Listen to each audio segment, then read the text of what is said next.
नमस्कार दोस्तों, मैं निर्मला आज आपके लिए लेके आई हूँ 9th क्लास के इम्पोर्टेंट क्वेश्चन। इससे पहले मैं 2 पार्ट यानी भाग 1 और भाग 2 अपलोड कर चुकी हूँ।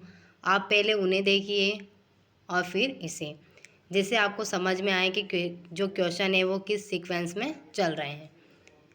आपको पता है कि रीट आगे बढ़ चुकी है, तो बहुत सारे स्टूडेंट्स ने अभी पढ़ाई रोक दी है, कोई गांव चला गया है। सबके माइंड में होता है कि अब तो क्या पता कब होगी, तो बहुत सारा पढ़ाई भी छोड़ दिए। तो ऐसा नहीं है, आप अपनी पढ़ाई को जारी रखिए। तो चलिए देखते हैं कौन कौन से क्वेश्चन हैं। मैं ये क्वेश्चन 21 से स्टार्ट कर रही हूँ, क्योंकि भाग 2 में 1 से लेकर 20 तक क्वेश्चन है। क्वेश्चन नंबर 21 देखिए, निम्न में से कौन सी गतिविधि आर्थिक क्रिया की है। अब आर्थिक क्रिया से क्या मतलब है? आर्थिक क्रिया से मतलब होता है कि मनुष्य द्वारा संपादित वह क्रियाएं जिनका मुद्रा के रूप में मापन होता है। यानी जैसे उद्योग, व्यापार, ये सभी क्या है? आर्थिक क्रिया है। गैर आर्थिक जो कह सकते हैं समाज सेवा वाला काम। इसमें पूछा है कि कौन सी गतिविधि आर्थिक क्रिया है।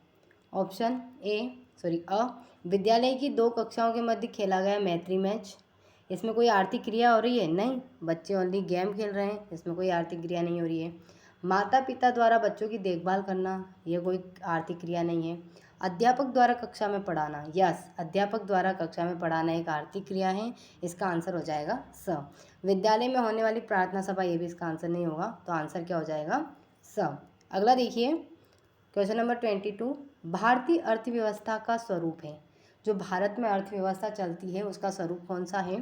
पूंजीवादी, समाजवादी, मिश्रित या कोई नहीं। तो भारत में समाजवादी और पूंजीवादी दोनों ही तरह की अर्थव्यवस्था हैं, तो आंसर हो जाएगा सम्मिश्रित अर्थव्यवस्था। अगला देखिए, निम्न में से कौन सी आर्थिक प्रणाली लोगों को निजी संपत्ति का अधिकार देती है। ऐसी कौन सी आर्थिक प्रणाली है जो लोगों को निजी संपत्ति का अधिकार देती है? पूंजीवादी, समाजवादी, पूंजीवादी व समाजवादी दोनों, या फिर कोई नहीं। तो जो पूंजीवादी अर्थव्यवस्था है वो लोगों को निजी संपत्ति का अधिकार देती है। ओके, अगला देखिए, क्वेश्चन नंबर 24, निम्न में से कौन सा एक मिश्रित अर्थव्यवस्था का गुण नहीं है। मिश्रित अर्थव्यवस्था का गुण नहीं है, यानी कि वो क्या है?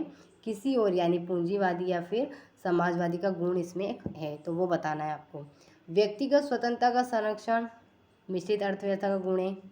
वर्ग संघर्ष में कमी मिश्रित अर्थव्यवस्था का गुण है। आर्थिक उतार चढ़ाव पर नियंत्रण, ये भी मिश्रित अर्थव्यवस्था का गुण है। लेकिन जो उपभोक्ताओं को अधिक संतुष्टि, ये किसका गुण है? ये गुण है पूंजीवादी का। क्योंकि आपने देखा है जो निजी होते हैं उसमें उपभोक्ता जो होते हैं वो अधिक संतुष्ट होते हैं। अगला देखिए, भारत में रोजगार का प्रमुख आधार है। भारत में रोजगार का प्रमुख आधार क्या है? कृषि है, उद्योग है, सेवा क्षेत्र है, पशुपालन है। तो क्या हो जाएगा आंसर? कृषि। क्योंकि भारत में अधिकतर रोजगार किससे जुड़े हुए? कृषि। क्योंकि भारत की अधिकतर जनसंख्या जो है क्या करती है? कृषि करती है, इसलिए आधार क्या है? कृषि। या कह सकते हैं कोई कृषि डायरेक्ट करता है, लेकिन हर व्यक्ति किसी ना किसी रूप से किससे जुड़ा हुआ है? कृषि से जुड़ा हुआ है, तो आंसर हो जाएगा अ। अगला देखिए, अल्पकालीन ऋण की अवधि कितनी होती है? अल्पकालीन जो ऋण होता है उसकी अवधि कितनी होती है? 15 महीने से कम, 2 वर्ष से कम, 5 वर्ष से कम, या 10 वर्ष से कम। तो जो अल्पकालीन ऋण होता है ये इसकी अवधि क्या होगी? इसकी अवधि होगी 15 महीने से कम। अब ये अल्पकालीन ऋण जो किसको दिया जाता है? ये दिया जाता है खेती करने वाले किसानों को, यानी कृषकों को। अब कृषकों को 3 प्रकार का ऋण दिया जाता है। कौन कौन सा? एक होता है अल्पकालीन, एक होता है मध्यमकालीन, और एक होता है दीर्घकालीन। 3 तरह के ऋण उन्हें दिया जाते हैं। अल्पकालीन तो इसमें आया है 15 महीने से कम, यानी 15 महीने से कम। मध्यमकालीन में क्या हो जाएगा? 15 महीने से अधिक। कितना? 15 महीने से अधिक तो होगा, लेकिन 5 वर्ष से कम। ओके।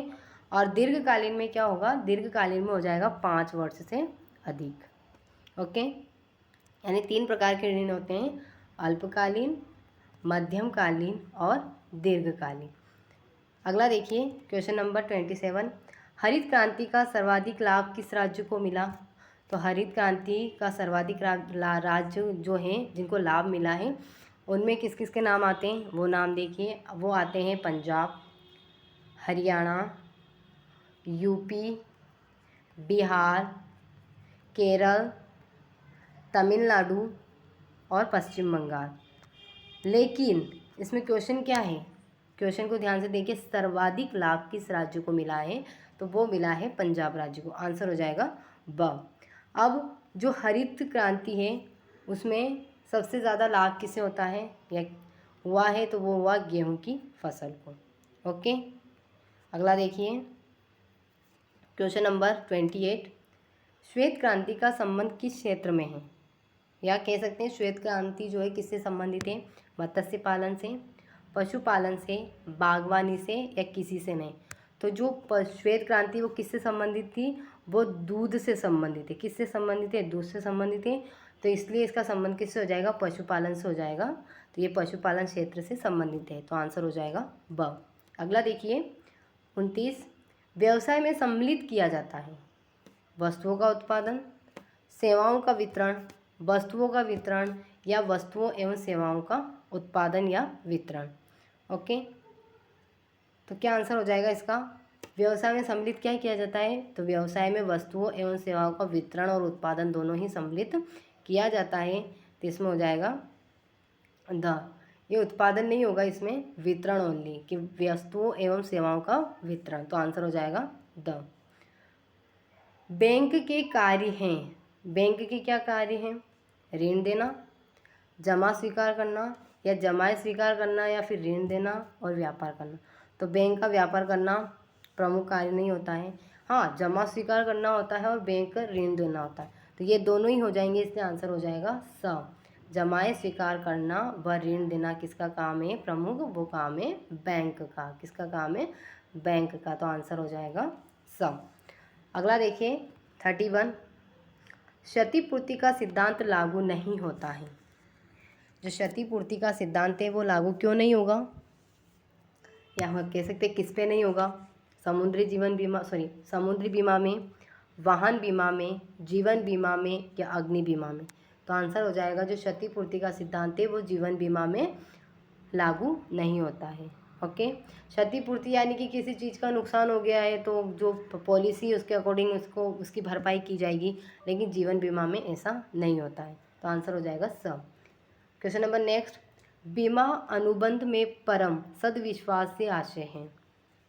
बीमा पत्र की शर्तों में विश्वास, बीमित का बीमा कंपनी में विश्वास, बीमित एवं बीमाकर्ता में परस्पर विश्वास, बीमित का बीमित वस्तु के महत्वपूर्ण तथ्यों का प्रकटीकरण। बीमा अनुबंध में, अनुबंध का मतलब होता है संबंध में परम सद्भाव से या सदविश्वास से आशय है। तो इसका आंसर हो जाएगा स। बीमित एवं बीमाकर्ता में परस्पर विश्वास। बीमित यानी जो बीमा करवा रहा है और बीमाकर्ता यानी जो बीमा कर रहा है, इन दोनों के आपसी संबंध या आपसी विश्वास से ही बीमा अनुबंध होता है या परम विश्वास से संबंधित है। तो आंसर हो जाएगा स। 34। भारत का जिस प्राकृतिक आपदा से संबंध नहीं है वह है। ऑप्शन देखिए, भूकंप, बाढ़, भूस्खलन, ज्वालामुखी। तो भारत का प्राकृतिक आपदा से, भारत में भूकंप के झटके भी आते हैं, बाढ़ भी आती है, भूस्खलन भी होता है, लेकिन ज्वालामुखी नहीं होता, या कह सकते हैं भारत में अभी कोई भी ज्वालामुखी सक्रिय नहीं है। तो इसका आंसर हो जाएगा द। अगला देखिए, भारत में भूकंप जिस क्षेत्र में अधिक आते हैं वह है। भारत में भूकंप किस क्षेत्र में अधिक आते हैं, दक्षिण के पठार में, हिमालय पर, मध्य भारत में या तटीय भारत में।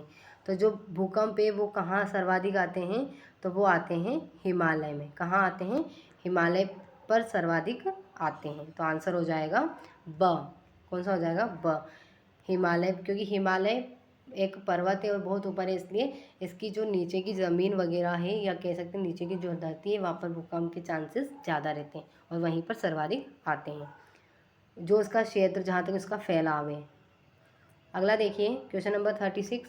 भारत में निम्नलिखित में से पर्वतीय क्षेत्र में भूस्खलन की घटनाएं अधिक होती वह है। हिमालय, अरावली, सतपुड़ा, विंध्याचल। तो भूस्खलन भी कहाँ पर होता है सर्वाधिक, वो भी हिमालय के, जो हिमालय का जो क्षेत्र है वहाँ पर सर्वाधिक होता है। अगला देखिए, बंगाल का शोक किस नदी को कहते हैं? कोसी को कहते हैं, दामोदर को कहते हैं, गंगा को कहते हैं या स्वर्ण रेखा को कहते हैं? तो जो बंगाल का शोक है वो कहा जाता है दामोदर नदी को। किसे कहा जाता है? दामोदर नदी को। अब कोसी किसका शोक है?